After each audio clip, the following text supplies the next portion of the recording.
Hello friends, welcome to our YouTube channel vision 24/7. या चॅनलवर आज आपण केमिस्ट्रीचा सिलेबस डिस्कस करणार आहोत, जो तुमचे FDA एक्झामच्या पॉइंट ऑफ व्ह्यूनी खूप इम्पॉर्टंट असणार आहे. जी तुमची फूड अँड ड्रग ॲडमिनिस्ट्रेशनची एक्झाम आहे, त्या एक्झामच्या पॉइंट ऑफ व्ह्यूनी इम्पॉर्टंट असणार आहे. तर तुम्ही जर का FDAच्या ऑफिशियल वेबसाईटवर गेले असाल, तर तिथे तुम्हाला केमिस्ट्री असा टॉपिक दिला आहे. बट केमिस्ट्रीचा सिलेबस खूप वास्ट आहे. तर पूर्ण सिलेबस कव्हर करणं इम्पॉसिबल आहे. त्यासाठी आम्ही काय केलंय, जे प्रिव्हियस इयर क्वेश्चन्स होते, त्याच्या बेसिसवर एक रफ सिलेबस आम्ही इथे तयार केला आहे.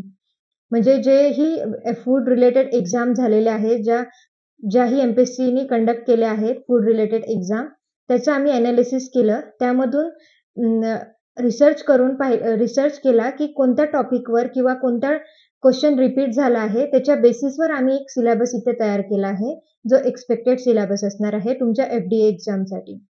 ठीक आहे. तर तो सिलेबस आज आपण या व्हिडिओमध्ये डिटेलमध्ये एक्सप्लेन करणार आहोत. तर त्यामध्ये सगळ्यात पहिले येत आहे पिरियॉडिक टेबल. तर पिरियॉडिक टेबल असाही खूप इम्पॉर्टंट आहे केमिस्ट्रीचा टॉपिक, ज्यामध्ये त्याचं कन्सेप्ट अँड क्वालिटेटिव्ह अनालिसिस असणार आहे. ज्यामध्ये जसं periodicity of elements SPDF block elements आहे, हे इम्पॉर्टंट आहे.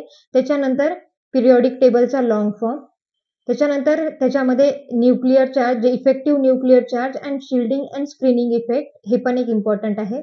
त्याच्यानंतर स्लेटर्स रूल, त्याच्यानंतर variation of effective nuclear charge in periodic table, त्याच्यानंतर ॲटॉमिक आणि जेही रेडाय आहे ना, तुम्हाला माहितीच असेल, त्यामध्ये atomic radii, ionic radii, atomic and crystal radii, covalent radii, हे सगळे टॉपिक जे आहेत पिरियॉडिक टेबलमधले, हे एवढे पॉईंट तुम्हाला इम्पॉर्टंट असणार आहे, म्हणजे एवढे कव्हर करायचे आहे.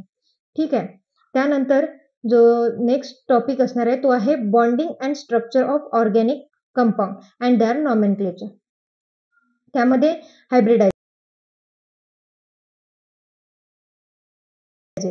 हायब्रिडायझेशन मग कशाचं, sp3, sp2, sp, हे hybridization of carbon and nitrogen. कोण्या दोन कंपाऊंडचं जास्तीत जास्त कार्बनचं इम्पॉर्टंट आहे त्याही मध्ये, त्याच्यानंतर नायट्रोजनचं. त्याच्यानंतर sp3 आणि sp2 ह्या जे 2 हायब्रिडायझेशन आहे, ह्याचा ऑर्गॅनिक कंपाऊंड जे फॉर्म होतात, त्याचं फॉर्मेशन, ते सगळं तुम्हाला कव्हर करायला लागणार आहे. ज्यामध्ये alcohol, ether, aldehyde, ketone, carboxylic acid, ester, cyanide, amine and amide, जे तुम्हाला माहिती असतील, जे फंक्शनल ग्रुप आहेत इन शॉर्ट, ते तुम्हाला इथे कव्हर करायचे आहे. त्याच्यानंतर IUPAC नॉमेनक्लेचर.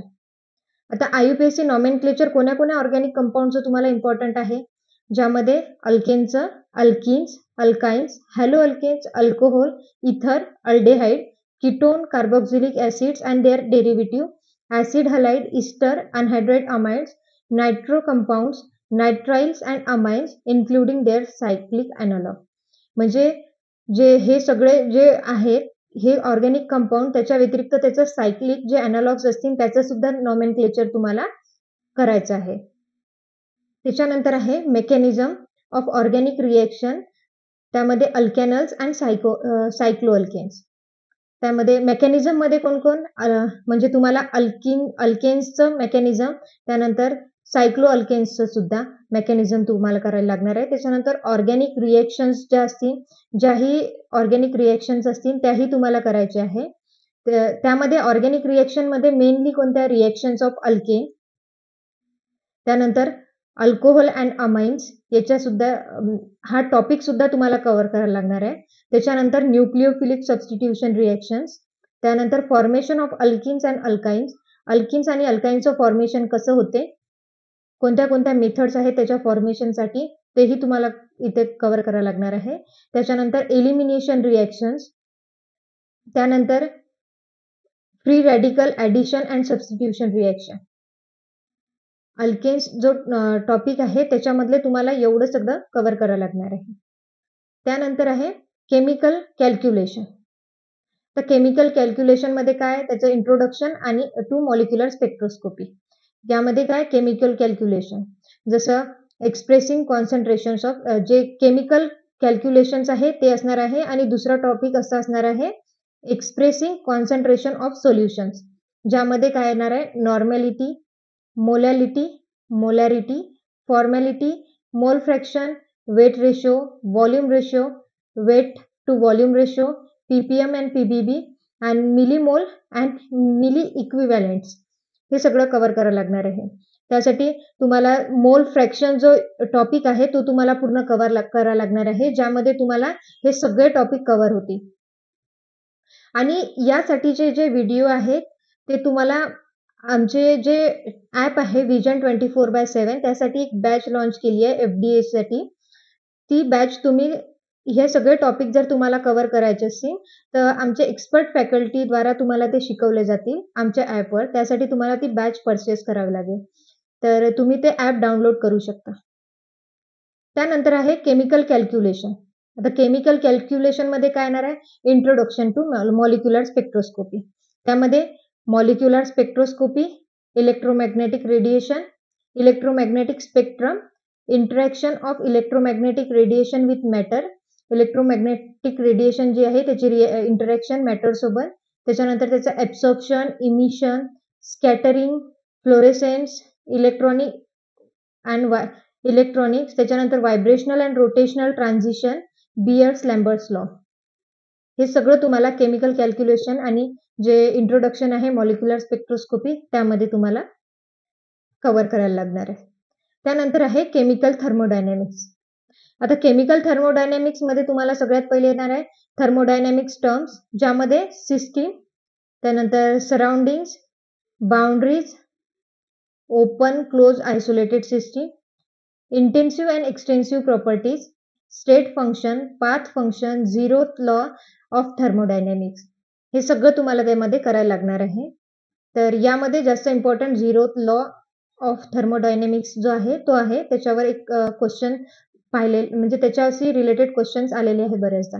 त्यानंतर थर्मोकेमिस्ट्री. थर्मोकेमिस्ट्रीमध्ये हीट ऑफ रिॲक्शन, त्यानंतर स्टँडर्ड स्टेट्स, त्यानंतर enthalpy of formation of molecule, त्यानंतर enthalpy of combustion and its application, त्यानंतर calculation of bond energy, bond dissociation energy and resonance energy from thermochemical data आणि जे Kirchhoff equation आहे हे सगळं तुम्हाला थर्मोकेमिस्ट्रीमध्ये तुम्हाला कव्हर करायचं आहे. त्यानंतर फर्स्ट लॉ ऑफ थर्मोडायनॅमिक्स, ज्यामध्ये कन्सेप्ट ऑफ हीट आहे व त्यामध्ये तुम्हाला वेगवेगळे कन्सेप्ट्स कव्हर करायचे, ज्यामध्ये concept of heat, work, internal energy, statement of first law, enthalpy relation between heat and capacity, sign convention, calculation of heat, work, internal energy and enthalpy हे तुम्हाला सगळं फर्स्ट लॉ ऑफ थर्मोडायनॅमिक्स जो आहे त्यामध्ये तुम्हाला एवढे टॉपिक्स कव्हर करायचे आहे.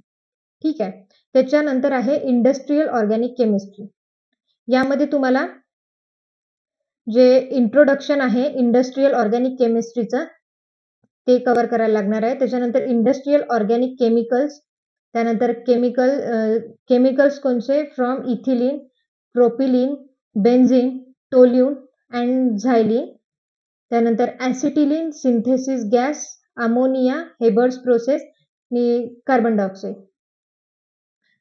म्हणजे कोणते कोणते केमिकल्स जे इंडस्ट्रियल केमिस्ट्रीमध्ये इम्पॉर्टंट आहे ते तुम्हाला यामध्ये कव्हर करायचे आहे. त्यानंतर sources of chemical other than petroleum and natural gas, जे केमिकल सोर्सेस आहे पेट्रोलियम आणि नॅचरल गॅसच्या व्यतिरिक्त ते तुम्हाला कव्हर करायचं आहे, ज्यामध्ये पॉलिमर्स, प्लास्टिक्स, इलॅस्टोमर्स, कॅटॅलिटिक ऑर्गॅनिक रिॲक्शन्स एवढं तुम्हाला इंडस्ट्रियल ऑर्गॅनिक केमिस्ट्रीमध्ये कव्हर करायचं आहे. त्यानंतर आहे हायड्रोकार्बन्स. हायड्रोकार्बन्समध्ये हॅलोअरिन्स, फिनॉल, इथर अँड इपॉक्साइड्स एवढे टॉपिक तुम्हाला कव्हर करायचे आहे, ज्यामध्ये ॲरोमॅटिसिटीसाठी तुम्हाला माहिती आहे ॲरोमॅटिसिटीमध्ये त्याचं इंट्रोडक्शन, ॲरोमॅटिसिटीचा लॉ ओबे करायचा असेल त्यासाठी कोणता रूल आहे हॅकेल्स रूल हा तुम्हाला कव्हर करायचा आहे. त्यानंतर ॲटॉमिक कॅरेक्टर ऑफ ॲरिन, ॲरिनचा ॲरोमॅटिक कॅरेक्टर जे आहे ते कव्हर करायचं आहे. त्यानंतर cyclic carbocation, carboanion and heterocyclic compounds with suitable example. त्याचे काही एक्झाम्पल्स पण आहे ते तुम्हाला इथे डिस्कस करायला लागणार आहे, कव्हर करायला.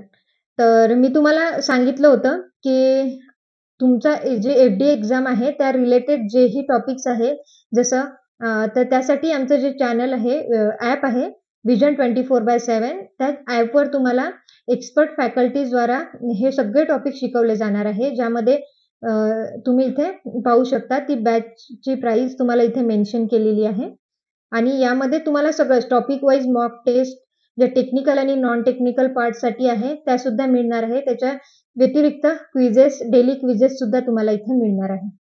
आणि या व्यतिरिक्त ग्रीन केमिस्ट्रीचे सुद्धा काही टॉपिक आहे. म्हणजे ग्रीन केमिस्ट्रीबद्दल त्याचे इंट्रोडक्शन किंवा त्याच्याशी ज्या केमिकल रिएक्शन्स असतील त्याही तुम्हाला कव्हर करायच्या आहे. तर एवढे टॉपिक तुम्हाला केमिस्ट्रीचे इम्पॉर्टंट आहे.